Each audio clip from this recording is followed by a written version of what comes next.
do create situations and environments that show your audience who your characters are and what their goals are.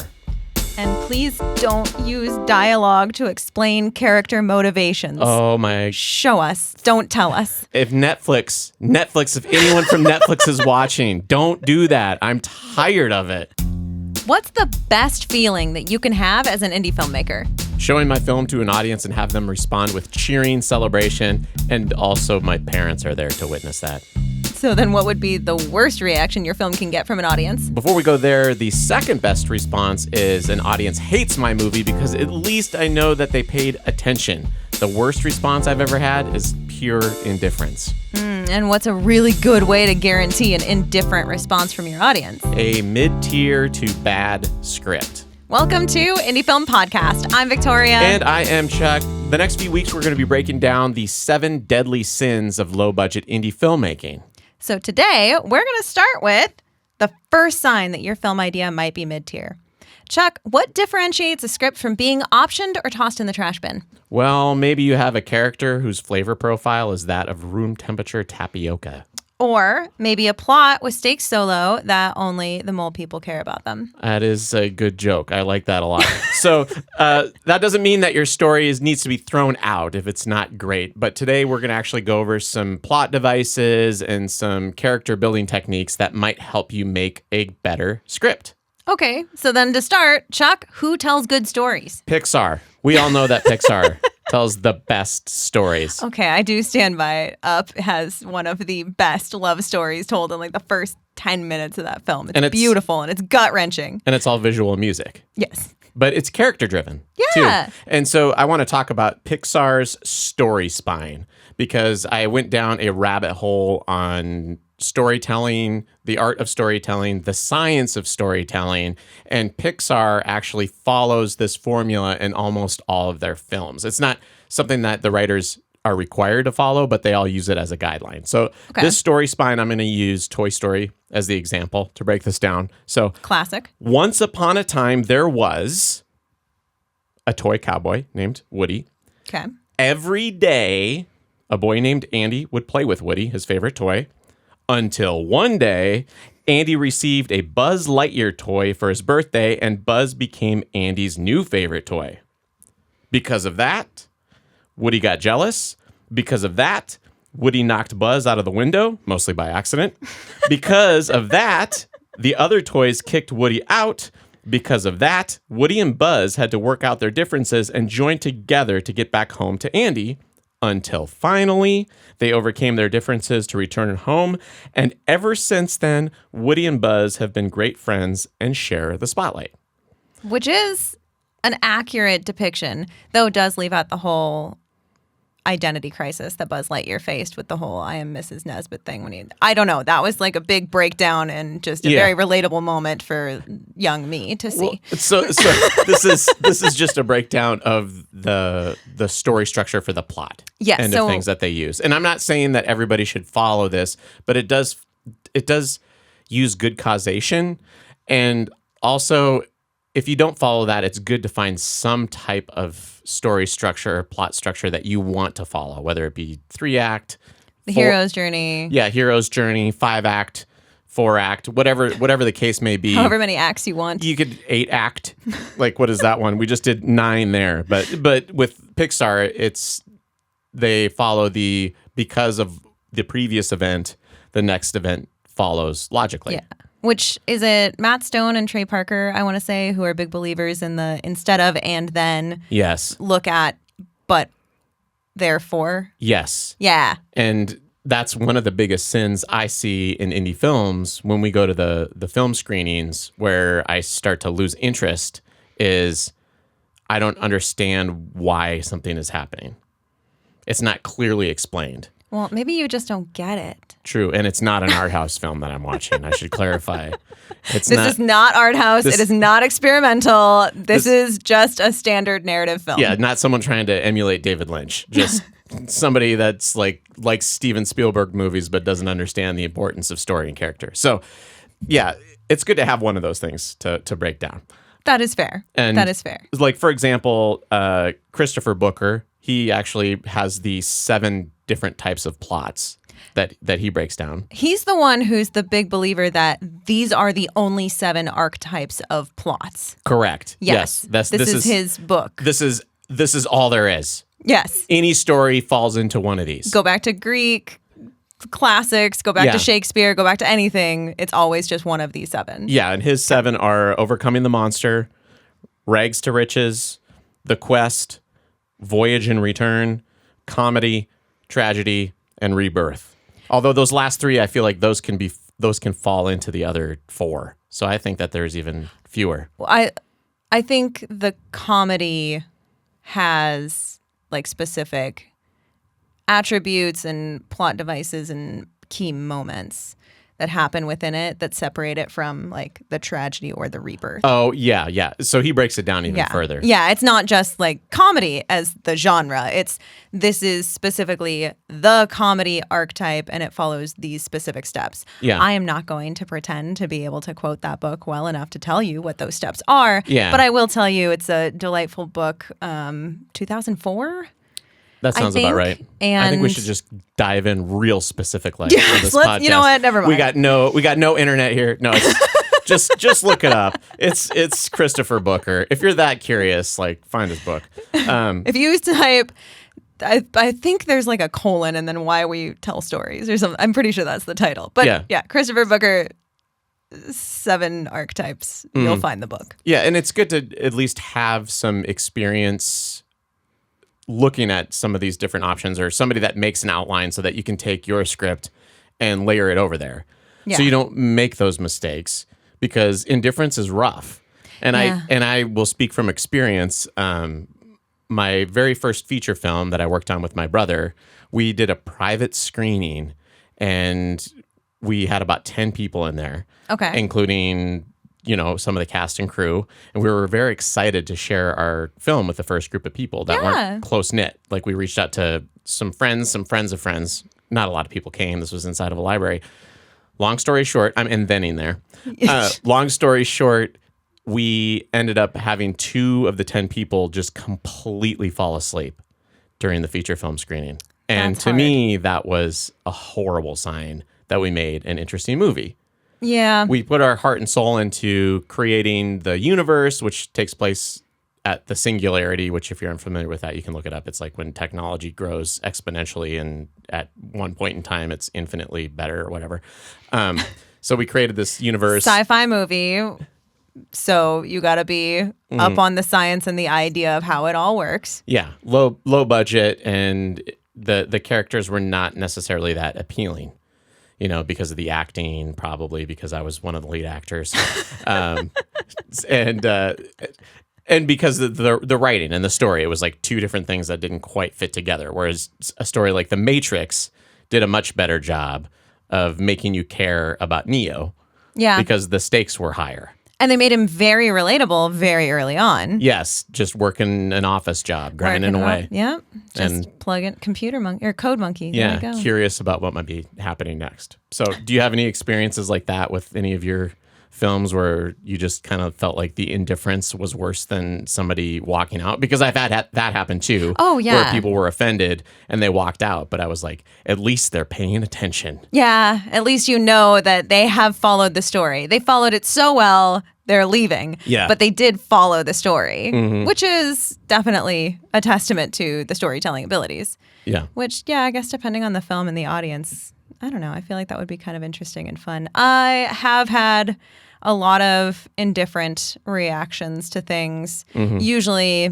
because of the same problems. I was trying to fit too much complexity into one specific moment or a feature film level story into a 7-minute short, which is never a good idea. No, you want to keep that pretty succinct. Yeah. That's the formula we figured out over the years. Yeah. Is you want to keep those short films very basic. You do. Or lean into the experimental because you can. But you don't want to have that outline that we just read for Toy Story crammed into 10 minutes or less because you're just going to make everybody confused. Yeah. And it's not going to be satisfying. No. Because the pacing will be off. Plot is obviously important. I kind of want to talk a little bit about character. And my friends and family always chastise me because when I read a new psychological nonfiction book, that becomes my obsession. Yes. And I assume that it's the new way to look at the world.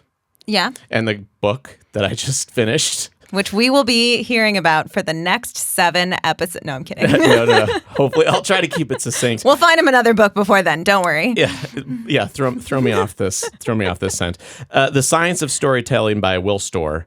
It's a fun book because my background is in psychology. I studied psych in school. I keep up on it. I read a lot of psych books, Influence, the Thinking Fast and Slow. And this one here talks about the psychology of human storytelling and the psychological studies that show that we do think about things in a narrative way. Okay. Like our entire consciousness as humans works in a narrative fashion. And so it's important when storytellers create a story that they work within that paradigm. And the number one key that he points out isn't necessarily plot, but it's character. Okay. And so your plot, you want to follow, it wants to follow the character's drive. Okay. So you want to have obstacles that the character understands, right? Or that the audience understands that the character has. Okay. So as opposed to assuming in maybe a typical indie film fashion that because you have this particular struggle, everyone will understand why it's so important to you because you know why it's so important. So that's why you wrote about it in this script. Yeah. But unfortunately, unless you do a really good job of illustrating the stakes or the goals or the importance, I guess, if you will, of this particular thing to the character, the audience doesn't quite have that buy-in. Is that? Yeah, exactly. Okay. The character does come first. You still want to have plot, obviously, but you can change that around however you want to do it. But as long as the motivations of the character are understood by the audience, that's his presumption that's the most important thing. Okay. For a good story. Is the characters or the goals? Or the audience understanding the goals of the character? Well, it's both, but the character is the most it's the character leads the audience through the obstructions. Okay, which is kind of different than did I not write it down? That really famous Save the Cat book that I feel like is in every screenwriter's backpack. Okay. And it's iconic. It's got a cat hanging from a tree branch on it. Oh, where the main character is the hero. It's that character-driven stories are not what you really should aim for. You should aim for plot-driven stories. Oh, okay. And it's all about, I want to say it's like giving the character certain things to make him or her more likable. Okay. Like having a save the cat noble moment toward the very, very beginning so that the audience likes them, but then the plot needs to do the rest of the work. The plot needs to carry them. Because once the audience likes your protagonist, then you're set. You're right in. on. That's the gold mine. So this one feels a little different than that. Yeah, well, I think from a psychological standpoint, likability is very important. It is in human relationships, if somebody likes you, you're more likely to have them respond positively to whatever situation you're in. Like, let's say you're fundraising for a movie. If people like you, they're more likely to give you cash. And right? I mean, Glinda said it best in Wicked. It's all about popular. Yeah. And about popular. If your character's likable, then the audience is going to be more likely to follow through to the end of their story. Yeah. Because they are actually invested. Yeah, I agree with that. Before we go into more of that, I kind of want to break down some like character and plot stuff. Should we talk about a little bit of accounting hack? Oh, yeah. Because we got tax season coming up here if you're in the U.S. I'm scrolling down to see the actual accounting hack. Because for those of you who don't know, in the United States, we have to file our taxes at the end of the year. And even though the government knows how much money they want from us, we have to then try to figure it out and tell them and then pay them. And then they tell us if we were right or wrong and are severely punished for that. Yes, this is how the IRS works. It's a terrible breakdown. Just asking for an audit there. All right, so here's a quick money tip that I want to tell everybody, and that's about business mileage deduction. A lot of us video people, freelancers, we work from home, and that is our quote unquote office. And this last year, I was able to deduct almost $2,400 from my gross income because I tracked all my mileage from my home office to the locations I went to do camera work, sound work, or whatever business I had going on. And even if it's just a meeting with someone. A lot of traveling that I documented, and I was able to pull that right off the top of my income. And I did a brief check, and it sounds like you can do something similar in the UK and Canada as well. So all of you others that are in UK, Canada, definitely check that out because it saved me from having to pay quite a bit of tax dollars. Which is kind of nice, especially if you're an indie filmmaker and just a lot of extra cash on hand is not something you're used to having. No, I mean that's equipment, right? That's the big thing. It's equipment. Yeah. So we made a lot of notes on here. So one of the examples that was given in the Science of Storytelling that I wanted to share with everybody was about paint drying, right? Paint drying is like a plot device, or not a plot device, but like it's not a good one. Cause right, the wet paint on a wall being exposed, it's going to cause it to dry. Right? Yes. So the example, paint dries on a wall versus William stares at the freshly painted wall, and as the paint dries, he contemplates his worst life decisions. So I will say that is a little bit easier to put out in words right there, right? Because one of those just sounds inherently better than watching paint dry, watching someone have this internal struggle and mental breakdown because the paint is drying. I feel like with video or film, or however you want to phrase that, it becomes a little bit more difficult because technically you could film both of those the exact same way. Yeah. Right? William is staring at the wall and the paint is drying. So I do think it's important to make sure that you utilize all the tools available to you as a filmmaker to make that story fully come to reality, whether it's like a voiceover and you just hear this guy going through all this stuff in his head, or you hear like different pins dropping, or use your soundscape, use weird shot angles, like cut in tighter on his eyes versus really hardcore close up on that wall texture, or film at another location and show flashbacks. Make a montage out of paint drying. Exactly. You can make something interesting out of paint drying if you're creative enough. You can, if you have enough time, as long as you use all the tools in your toolbox. So when you're writing your script, obviously always keep your limitations in mind. Yeah, for sure. But don't be afraid to put a little bit of that visualization into your script too. I feel like that's important. That's where a lot of the personality comes through. Yeah. And agreed. I know there are going to be some people that are very strict about their script formatting that are going to tell me you don't get to do that. But I think you should do that. Oh, yeah. Get creative with your your script. People pay attention to change. Yeah. They pay attention to change, and I'm going to, crap on Marvel movies again. And I do want to, because we have a fan that comments quite a bit, and thanks so much. I'm guessing he's a DC fan because his handle is Wex Woofer. Oh, yes. Yes, Wex Woofer. And I want to point out that if you compare like 1989 Batman or even Batman Begins to the Marvel universe that has expanded to however many feature films that they've made, the Batman Begins, for example, it starts out with an origin story, Bruce Wayne as a young child overcoming his fear of bats. Yeah. And the way that Nolan portrays this young child being afraid, losing his parents, understanding that he needs to overcome fear. Yeah. And then literally the Scarecrow is one of the bad guys in this film. And that has a theme throughout the entire film, and then it also follows the story arc, and you get to see, Bruce Wayne / Batman battle his fear constantly throughout the film. Whereas some of the Marvel movies, they just assume that the audience understands the character's motivation. Like, I'm just going to pick on Captain America, even though I haven't seen all those movies because I turned them off a long time ago, but you can say just Captain America, what is his motivation? Be a good soldier.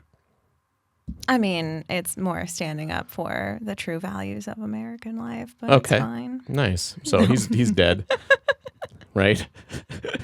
Metaphorically and literally. But I will say the first Marvel movie that kind of kicked that off was Iron Man, and they really did a good job telling the motivations Correct. Yeah. of Tony Stark, and then that sort of lowest of lows happening super early on, where he's out and kidnapped and struggling and gonna die, and then his climb back up and how those priorities changed, and kind of how he grew to a certain extent, not completely changed because we're human and we don't change that fast, but.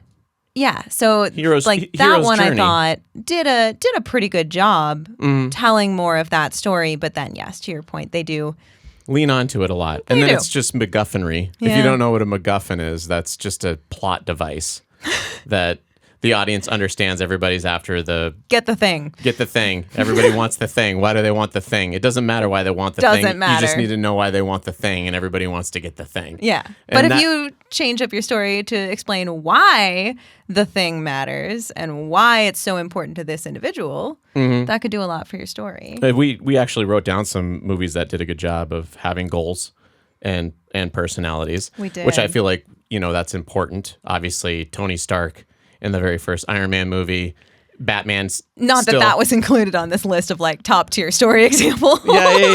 Yeah, but like we have her down here: Ghostbusters, Big Trouble in Little China, Ferris Bueller's Day Off. Oh no, that was me specifically calling out the 80s movies. Oh well, yeah, those are all 80s movies. Those are specifically 80s movies because I thought 80s movies did a really good job of setting you up and understanding the character and the headspace so fast. You know who the Ghostbusters are. You know who Ferris Bueller is. You know who the Breakfast Club people are. Like, those movies set up the characters really well in the beginning to make it so that you could understand their motivations as plot devices come in, as situations change, and you can sort of follow along with them and learn a little bit more about how they would react in certain situations. I guess. Agree with the 80s thing too, as far as those. I mean, pre-superhero movie, if you wanted to have a superhero, because there were plenty of heroes that came about, you needed to understand the hero's motivations. It wasn't just a given. No. And those were still kind of fun initially because it gets right into the action. And when I was a teenager and a young child, I used to love the action movies. I still love me a good Fast and Furious movie. Oh, there we go. Perfect example. But I'm not seeing it for the story. I'm seeing it for the cars and the explosions. Yeah, Final Destination. Those are incredibly entertaining. I guess you don't always have to have a plot. But I will say, at least with Final Destination, they do a good job of every single scene foreshadowing. They leave you with a mystery. The audience understands something gnarly is going to happen. And they build that tension so well. Yeah, and they show the outcome of all of these different... So it's still kind of like cause and effect relationship with the environment or the people. It is. Even if it's very outlandish and the plot's a little thin. And it's fine. It's fine. It's just good entertainment. No, I mean, I dig it. But it's trickier for indie filmmakers, I feel like, because... You want to make sure that the audience is engaged and they don't have any understand, or they don't know what's coming up next because we don't have as much of a following. People don't appreciate who we are. They might not know, they're not going to jump right into your character's shoes. No. That's our job as filmmakers and storytellers, to make sure that the audience gives a crap about what we made. Yeah. And that's to me, that's step number one before making sure the scene is lit properly. I'm sorry, but visually interesting movies, yes, they have their place. They do. But the ones that keep the audience engaged, or the one that keeps the story moving forward in a sensical and interesting way, are the ones that last over time. Yeah. Yeah, I think that's completely fair. Because Everything Everywhere All at Once. Oof. Yeah. And I hope I don't get a bunch of crap for this. But yeah, Everything Everywhere All at Once is a solid movie and is visually just stunning. Yeah. And the overall plot is fine. Mm-hmm. They lace in this undertone story of it's actually just a daughter really wanting to be seen and understood by her mother. Yeah. And that's the big villain, is not being seen or understood by your parents. Yeah. And that is a very unique spin. But the visuals definitely like that's not an unheard of story. Yeah. That's not even, I mean, obviously Stockton to Table Rock and Everything Everywhere All at Once are two very different movies. Yes. But Stockton to Table Rock sure would be cool if Shelley, the mom, saw and truly understood Rory, the daughter. Yeah. And Rory felt seen. Mm-hmm. Like, it's not completely, I'm just saying. Similar stories. Yeah, they're very. But one is they're executed totally differently. They are, and you can do that. Like, there's Yeah. nothing wrong. You don't need to feel like you need to take, when you're writing your story, you don't need to feel like this has to be a completely different, unheard of thing. Like, For sure. there are only so many ways to tell stories. The important part is that you find your creative way and your creative voice, and most importantly, make your characters different. Yeah. Make your characters unique, make their perspective unique. And if it's going to be slightly opaque, I think that's okay too, as long as you, the storyteller, understands what's happening, and you can decide how much you want to reveal to the audience and how much you want to keep hidden until the end. But I feel like it's just really important to break down the character and break down the story and have causation and tension throughout the entire script. Otherwise, you risk spending all your time being concerned about shot design and making something look pretty that nobody cares about. Yeah. It's not fun. And it's not that they shouldn't care about your story. Mm-hmm. It's just that maybe you need to really make them care about your story. Well, it's a mistake that we see a lot, early on when we're trying to figure things out. And we've done the same thing. On my journey, it was less the technical end and more the storytelling end, because I was making films with my brother, Bradley Elliott Norton, and he went to school for creative writing. And so that was the first nut that we wanted to crack, was how do we tell a good story on screen? However, that was overlooking gaffing, lighting. We had some decent shot design. Just made all your movies black and white at the beginning. Yeah, exactly. It's fine. I mean, they didn't look great, but we were trying to figure that out, and that was the focus. That was the focal point. Yeah. But I will say that once we ended up bringing on somebody to help us out with the visuals, Danny Clamorous, then all of a sudden everything fell into place much more quickly. Yeah. Because we had the ability to tell a story, and then the lighting could inform the story. Yeah. Rather than the story inform the lighting, or the camera position or the audio design can inform the story rather than the other way around. Which is kind of nice when you have the ability to feel so confident in this story that then you can start letting your art department lean in and really bring more aspects of the story to life. Whereas if your story is sort of like bland or difficult to understand or just too much happening, then suddenly trying to bring in all those other elements can just make it feel even more crowded. Like, there's only so much space on this frame for so much to be happening right now. Yeah. Please don't overload your audience with more than they can handle. Yeah. And I think that's good to be overdeveloped on your story, because it's easier to cut things than it is to add more to it. Oh, yeah. I would rather sit down with a script that's way too long and chop it up to something that's feasible, which we should probably mention that, like, as an indie filmmaker, not only do you want to have an interesting story, but you want to have a feasible story. Do you not know anyone that's in art department?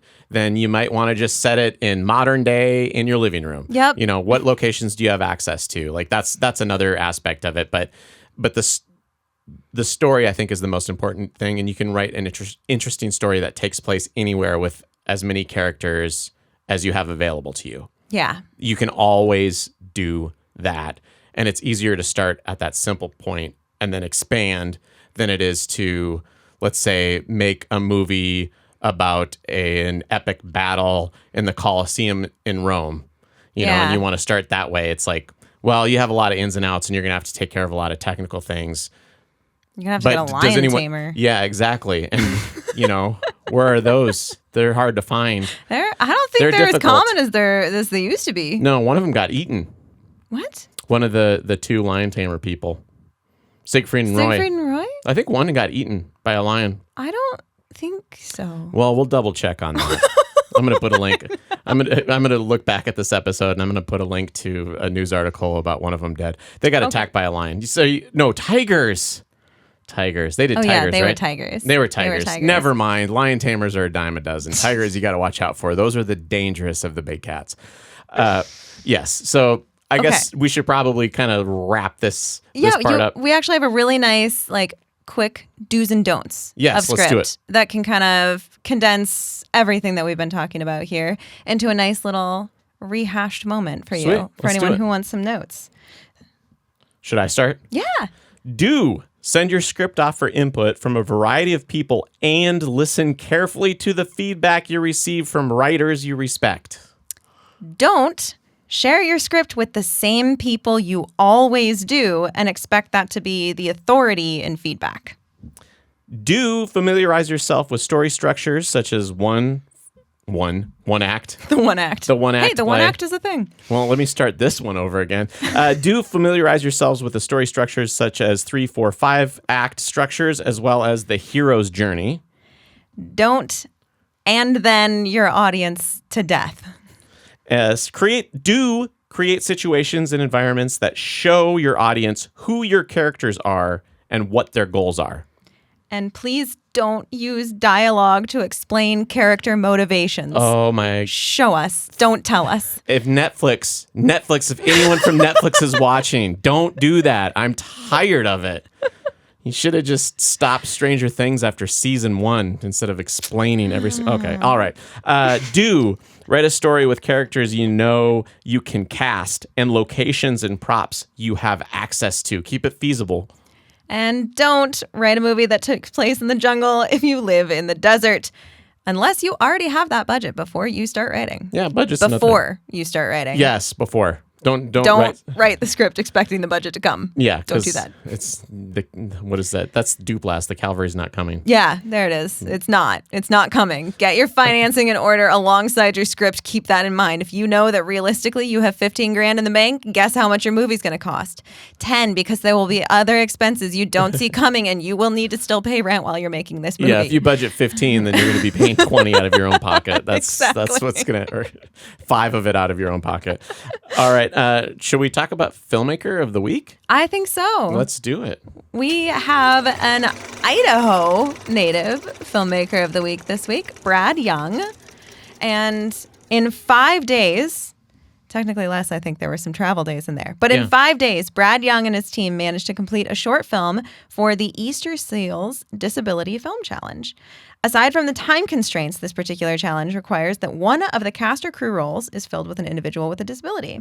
The film they made is titled The Last Time We Talked. And according to Brad, this film is a real-time drama centered on Sean, a wounded combat vet navigating the invisible and visible aftermath of service. Sitting alone in his living room, Sean makes a call to his younger sister, Madeline.